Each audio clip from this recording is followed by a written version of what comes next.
Welcome, everybody. This is Daren Klum, the CEO of Secure2, and this is our very first podcast, and we are super excited to be doing this podcast series, and we are going to have great guests. We're going to be talking to some of our partners, Google, Microsoft, and Amazon, about some of the emerging and exciting new technologies that they're developing and some of the things they're doing.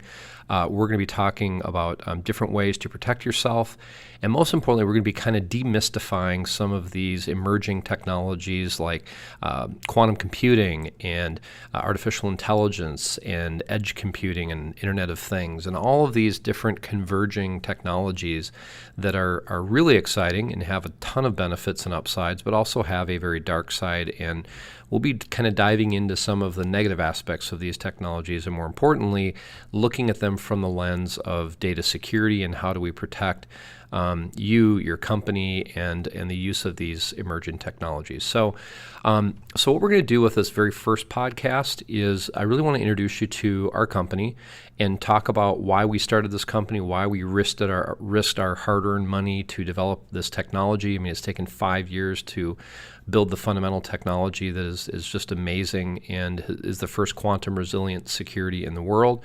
And making you quantum safe and all you do is incredibly important. And we're going to talk to you about what that means here in a minute, because quantum safe sounds very futuristic, but what does it really mean? And we're going to put this all into context within this podcast. So to start and really help you understand how we got to this security disaster that we find ourselves in today. And when I say disaster, security is so bad now. I mean, there is no security. Let's just be honest. And the reality is that we've had to create all these standards and all these different things that are costing you and me money because security is broken, which means now all these companies are spending millions of dollars on protecting themselves, which then gets all that cost gets rolled into the products and services we buy. So in the end, we all pay the price. And so we believed as a company that we had to solve this problem, and I'm really excited to say that we did. And so we're going to walk you through that. So to understand the problem, we have to go back to the 70s. And in the 70s, there was a huge problem because we've basically started digitizing business information and data, and our government was starting to use the internet. And so as we started moving our businesses and our government into this world of the interconnected internet, we needed to come up with a way to protect data. And so to do that, the National Institute of Standards and Technology, NIST, came up with a request from some really bright PhD scientists on creating a mathematical way to protect data information that's digital. And so the very first entrance was the Data Encryption Standard, DES. And this was kind of the de facto form of early encryption that was used to protect data and information. Well, DES got hacked, and so then what ended up happening is they moved to something called triple DES. And triple DES was just a lengthening of the key, which supposedly was going to make it a long enough key that at that time, their computers couldn't factor them. Well, unfortunately, triple DES had a very short lifespan. It was hacked, and then guess what happened? We had to come up with something new. So the U.S. government turned to two cryptographers, Vincent Ridgman and Joan Damon, who created the Rijndael method of encryption. And this then got acquired by NIST, the National Institute of Standards and Technology, and they kind of renamed it the Advanced Encryption Standard. Now keep in mind, NIST, their whole job is to create standards for which it promotes and it utilizes and proliferates. So they use this AES encryption standard, which, by the way, we still use today. So this AES has been around for a really, really long time. So AES encryption, basically, it's a random number generator that creates three different key lengths. One is 128-bit, 192-bit, or 256-bit. Now, you probably hear most predominantly the 128 or 256-bit variety because those are kind of like the de facto standards. But again, been around for a very long time. Well, like anything that is around for a very long time, The bad guys, or foreign nation states that literally hate America, have spent quite a bit of money to try to figure out how to break this form of encryption, because obviously it protects all of our information and all of our secrets. And if you're able to break that, you obviously have a strategic advantage. So a lot of money has been dumped into breaking encryption, and in fact, they have broken it. So, but here's the most startling thing is when I was doing research about 10 years ago into encryption, I found perhaps the most startling thing. And this is something that I just cannot believe was overlooked and that it was basically ignored. But did you know that AES encryption has never had any proof that it's actually secure? Let me say that again. There is zero proof that AES encryption is actually secure, which means that since there's no mathematical proofs, the encryption standard that we think that we've been using all these years that is actually secure is completely not secure, and there's no mathematical way to prove that it actually is. So the only way they could say that it was secure is that to factor a number that is 128 bits or 192 bits or 256 bits long was conceivably impossible for today's x86 computers to factor, just given the key length, right? Well, it kind of makes sense, and that's what the PhDs will tell you. But there's another story, and another story is that it's not about factoring the very long key. It's actually about attacking the random number generator. So what the hackers are doing is they're actually exploiting the random number generator, which, by the way, is not very random, and developing some unique algorithms that take advantage of this loophole and allow them to very quickly break encryption. Now, there's another problem, and this is one for conspiracy theorists. This is just my own personal belief, but I might be wrong, but I have a feeling that if you really undress the algorithm itself and have access to the kernel of it, that you will find that there has always been a backdoor to AES encryption. And I believe that our federal government has been able to have phantom keys that allow them to unlock any form of encrypted data using the AES standard that has been promoted by NIST. So in common sense would tell you that there's a lot of reasons why they would do this, obviously for national security or just being able to unlock anything after it's been encrypted. So I don't believe they ever want to have this secret out, but common sense would tell you that that's what's been going on for years. And oh, by the way, anything that's encrypted, you can easily identify going across a network. So you've just created a technology that allows you to separate traffic between what's important and what's not, because obviously if something's encrypted, it's important, and then the ability to very quickly unlock it. So encryption has some major issues, and that is why we have a major security problem as we're moving forward. Now, to help address this known problem, some other great cryptographers. One of them is Bruce Schneier, who is a fabulous cryptographer, lives here in Minnesota as well as me, and he developed Blowfish, which is a great encryption standard. But again, it still relies on mathematics. It still relies on a long key length, and oh, by the way, it still has a random number generator that can be compromised. So, to me, it is no different and no more of a value than AES encryption. To me, they're both dead. So really, we have to move to something that is more secure. So now what we did at Secure2 after looking at this is we said, we need to have something that is better than encryption, but can somehow still fit into these standards. And so standards is a very important word here, because standards are what the entire market builds their security postures around. And so I'll give you an example. If you're in the healthcare industry, there's HIPAA, and HIPAA has guidelines around how you handle the security of data, because these standards have been evolved over quite a long period of time, and all standards revolve around the AES encryption standard. And so the challenge becomes, as a technology researcher and developer like myself, is that we have to build things that fit into existing standards, or we have to go through probably a 10-year cycle of trying to become a standard, which is just a complete pain in the rear.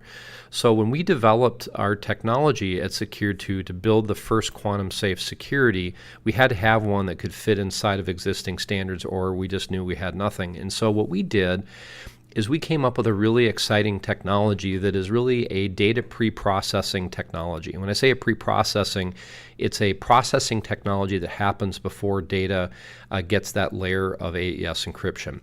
So what we're doing is prior to being encrypted, we compress data and convert it into a random format using some proprietary technology. We shred it into 5K segments. We randomize those segments, and then we add a layer of AES encryption, 128 or 256-bit to each segment. And then we randomly send those segments across the internet, so there's no sequential packet delivery. And then ultimately that data will live at rest in some storage that a customer can define. So we're storage agnostic. But you have to have 3 or more locations. So what a lot of customers will do is they will do a true multi-cloud, where they will use Google, Microsoft, or Amazon. They'll simply open up VMs in each one of those locations and randomly shred data into those locations. So that's one configuration. Another configuration, they'll do something around hybrid storage, where they'll have basically one location will be their office, and then they'll just basically open up a couple other VMs out in the public cloud and shred and spread into both local and cloud. Or what they can do is what I call a singular focus storage environment, which is they'll open up 3 or more VMs within the storage confine they choose. It can be one cloud provider. So let's say they have a contract with Microsoft Azure, and all they would need to do is open up 3 or more VMs within Microsoft Azure, within our dashboard, and then literally shred and spread into those 3 different VMs. Another thing they can do, if they don't trust the cloud at all, they can shred and spread into their own storage environment located in their office. So very, very flexible on the back end. And then what's really neat is to reconstitute or restore the data. It's literally as simple as proving identity. So now identity can be proven in a couple different ways. If you're doing database to database, you would obviously prove through some verification method between the databases. And there's many of different services available that do that. And again, we're very agnostic on the front end as well on authentication. Or if you're a user, you can use any number of multi-factor authentication services. We're integrated with Google Auth. We're integrated with Windows Hello. And in Windows Auth, we're integrated in with Cognito from Amazon. So we really fit and checkmark all the boxes. And if there's some other vendor that you trust more than them, we have ways that you can very easily integrate whatever form of authentication or verification you choose to be the locks on the front door. So that's kind of what our security solution is. So you might be asking, what makes it quantum safe? Well, to discuss quantum, we need to kind of help you understand what is the threat and really what is the total computational threat that is posed by these encrypted systems. And so we're going to kind of take you back on another journey. We kind of walk you through the journey of encryption. We're going to walk you through the computing journey. So right now, you're on a x86 computer. So if you're accessing this podcast, you're probably on a laptop, a tablet. You're using an Intel CPU or maybe AMD. It's x86 computing. You're simply taking binary and you're processing bits. So that's traditional computing. Well, what happened is when we started wanting to do larger calculations and factoring numbers and doing things, we had to move into a realm of computing, which was kind of the next phase up, which was high-performance computing. Now, I kind of started my early days in high-performance computing. I built a computer company, hardcore computer, that turned into liquid cool. And what we were doing to get to high-performance computing is a technique that we called overclocking. So overclocking would allow us to increase the voltage to the processor and speed up the ability of a CPU to calculate by using higher voltage levels. And so our goal was to get above 3 gigahertz for the CPU. And now, we have processors that we can buy today that are at that level or higher, and now you can even overclock above that. So overclocking was kind of this technique to get things faster. Well, then what ended up happening is there was a need to crunch data even faster than that. And NVIDIA came out with this really cool idea called SLI. Now, SLI was what we called Scalable Link Interface, and it was a way to basically take 3 graphic cards, kind of stripe them together and utilize them for processing, because most people don't know this, but a graphic card has many little microprocessors on it, and it does a really, really good job crunching massive, large calculations. So, for factoring numbers or doing those types of things, it's a great technology to do that. And so, but there was limitations. Again, I mean, there's only so much you can do. There's only so much speed. And when you got into these longer key lengths, it became really hard to break things. So we had to move into another realm, which is something called a supercomputer. Now, many of you know what a supercomputer is. Supercomputers literally run off the x86 architecture, but it's thousands of processors that are stacked in racks, and many of them know them as large research computers that are able to take massive sets of data and run calculations against them, or in the case that some people use them for is factoring very large numbers. And these can do that very well. Now, what's happening with a supercomputer is they're processing data at the petaflop level. Now, what a petaflop is basically 1 quadrillion calculations per second. So we have quantum computers. In fact, I would say most research institutions now are running somewhere between 150 to 200 petaflops of processing power. That would be, in the case of a 200 petaflop computer, 200 quadrillion calculations per second, which is just mind-blowing. Well, just recently, my friends over at Cray, and you know what I will tell you, love the guys at Cray. They're from Minnesota, and I know a few of them, and they're just some of the most wicked smart guys you'll ever meet. But they've now introduced what we call hyperscale computing, and they actually have now supercomputers that can do 1,000 quadrillion calculations per second. I mean, that's just... it's hard to even comprehend that level of computing horsepower, but they have it, and the ability to run massive simulations, to run complex algorithms, to be able to brute force hack encryption is a real reality with this type of technology. And the best part is that it's error-corrected processing, unlike quantum computing, which we're going to get into in a minute, that has some challenges that are, I think, going to be overcome, but there are challenges. But that's what's been going on. So there's exciting advancements in computing, and as you can kind of see, supercomputing has kind of given a middle finger to Moore's Law, because they've just what they've been able to accomplish with performance is really mind-blowing. But now let's move into quantum, because I think quantum is the greatest threat. It's also a great advantage, and it's also a very misunderstood technology, and one that really requires a little bit of science fiction thinking to understand. But we're going to try to put it into plain English. But the quantum effect, or the quantum phenomena that most people know about, is something that's called superposition and entanglement. And so the quantum computer is leveraging these two areas of physics to calculate at a quantum level. Now that they're, instead of bits, we're dealing with something called a qubit. And a qubit is just basically a way that, or a unit of measurement of data that a quantum computer is processing. So when you look at a quantum computer is basically processing data as a 0, a 1, or both at the same time. Now, again, the both at the same time is superposition and entanglement. Now, so what is superposition and entanglement? Well, there's a bunch of researchers that have discovered something called a multiverse. And a multiverse means that there's multi-universes that we live in.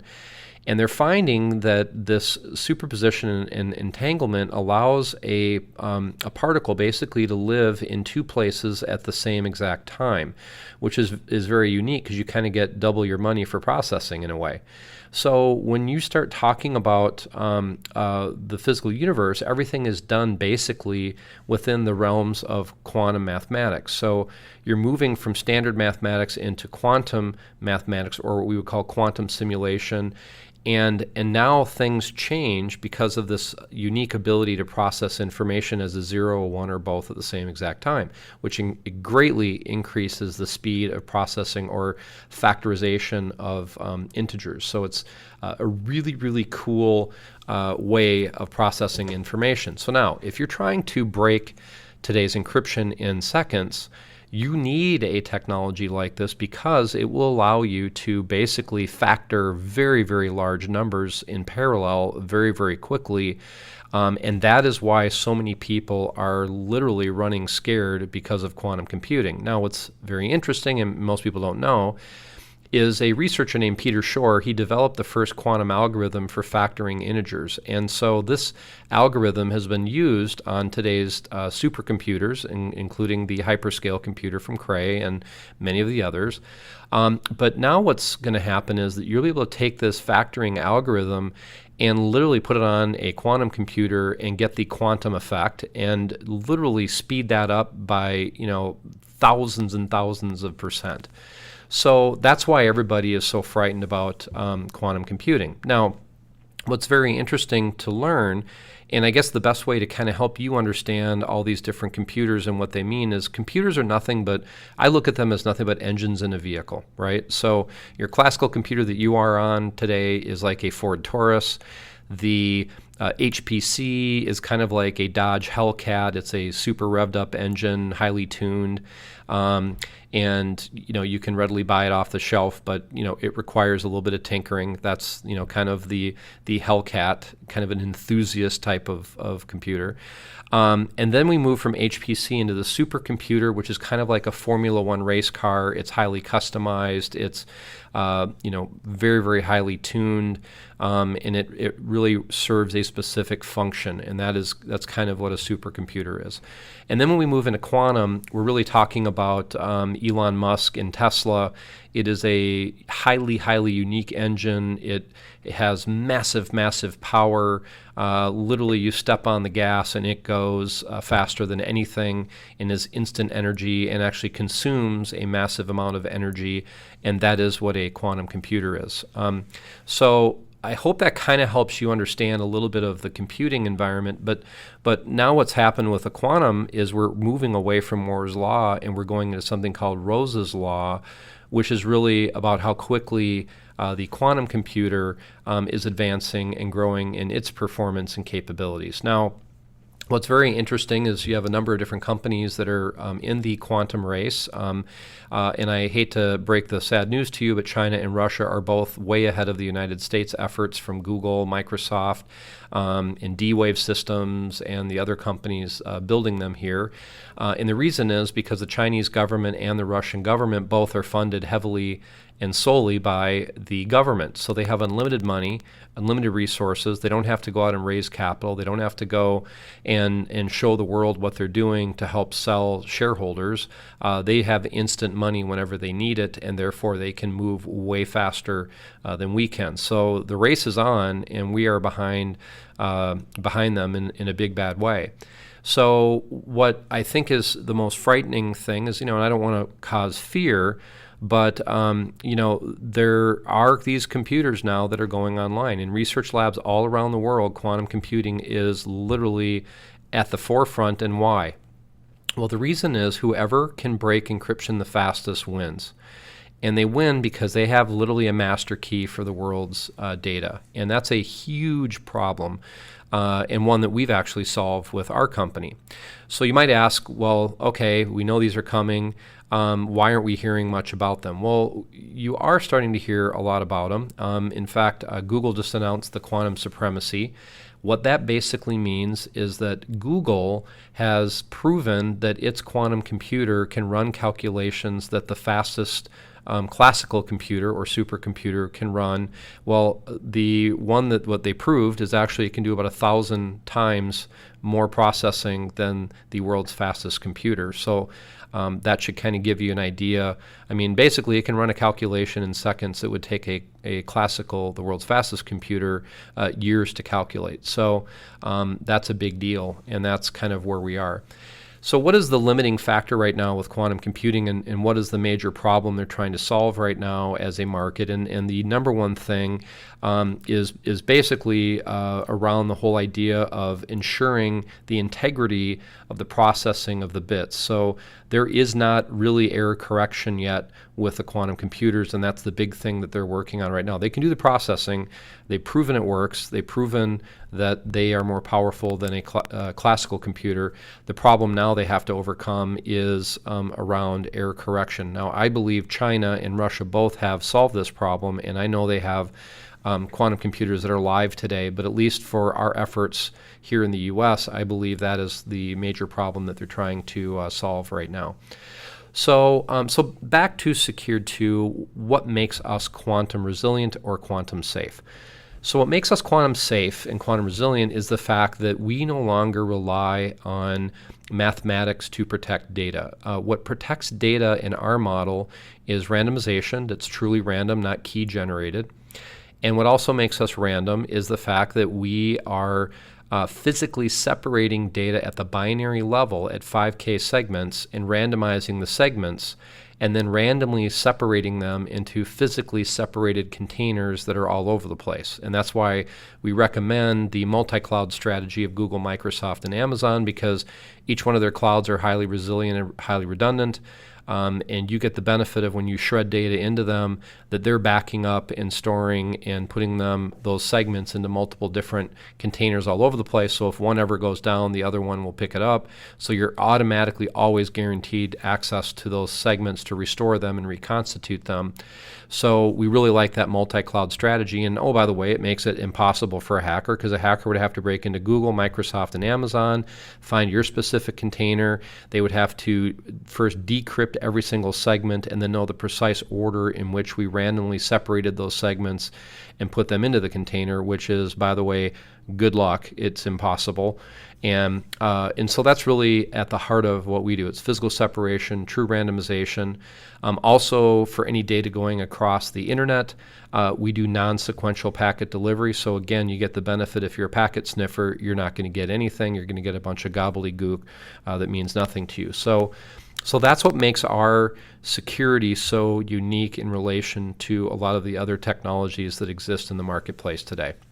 So the other thing that also is, I think, pretty exciting about our technology is it's all API driven. So our security technology can literally be implemented into any cloud anywhere in the world just by literally connecting our API. You can also use our API to build our technology, our security into your own applications. So we have API instructions that our customers can grab and start developing their applications around our quantum safe security. And then the next thing that we did to make it even easier to use our security is we just built a suite of applications that we call the Secure2 Toolkit that allows you to get just your basic business application functions quantum safe right out of the box that you can literally place on any storage anywhere. So you can literally load our applications through Docker into any VM container of your choice in just a matter of minutes, or we can even do it for you. And it's really, really elegant and fast. So the applications that we developed, one is a quantum safe storage container, cloud storage container. If you're very familiar with Dropbox, it's kind of that functionality of drag and drop into the storage container of your choice. And again, the storage on the back end can be anything you want, multi-cloud, hybrid, or local, like we shared earlier.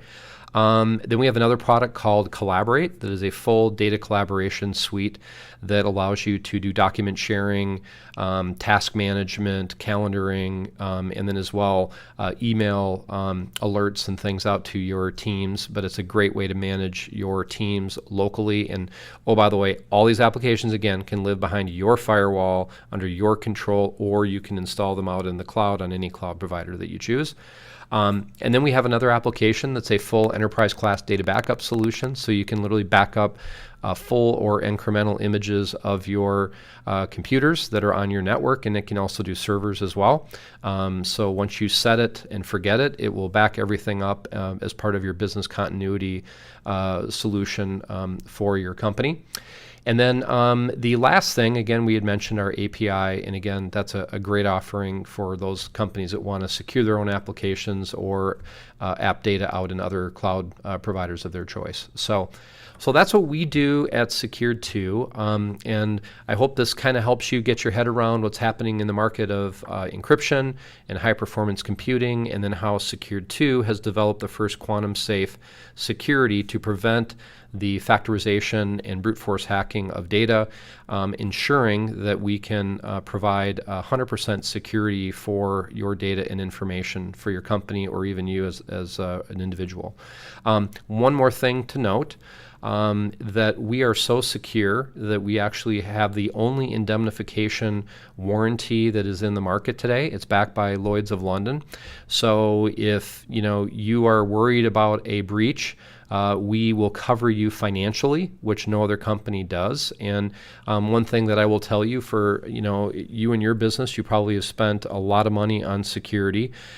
Go look at your contracts and go see if your security providers have indemnified you against a data breach. And I think you already know the answer. They don't. So my question is that if they're selling you security and they're not indemnifying you, what does that say about their security? It tells you that there isn't any. It tells you that you can be breached and they're not willing to take on that risk. So we are willing to take on that risk because we are that confident in our security. And oh, by the way, we're backed by Lloyd's of London. So, we have $1 million per user with our solution, up to $5 million for a total company. And we can actually increase those levels if you'd want. But that's kind of our starting point. And we believe that's a big differentiator for those that are looking for a far more secure way to, protect data, and as well the protection as well on the indemnification side if there is a breach. So anyway, that is Secure2. We really appreciate your time. We can't wait for our upcoming podcasts as well. We're going to have some great guests. We're going to have a great time learning about new technologies, new markets, and new things. And also, if you have any questions, please shoot them my way. Really, the whole purpose of this is to educate and help you have the understanding of these things and these risks that are starting to happen to you, and most importantly, how to protect you. So have a great day, and thank you so much for listening. Take care.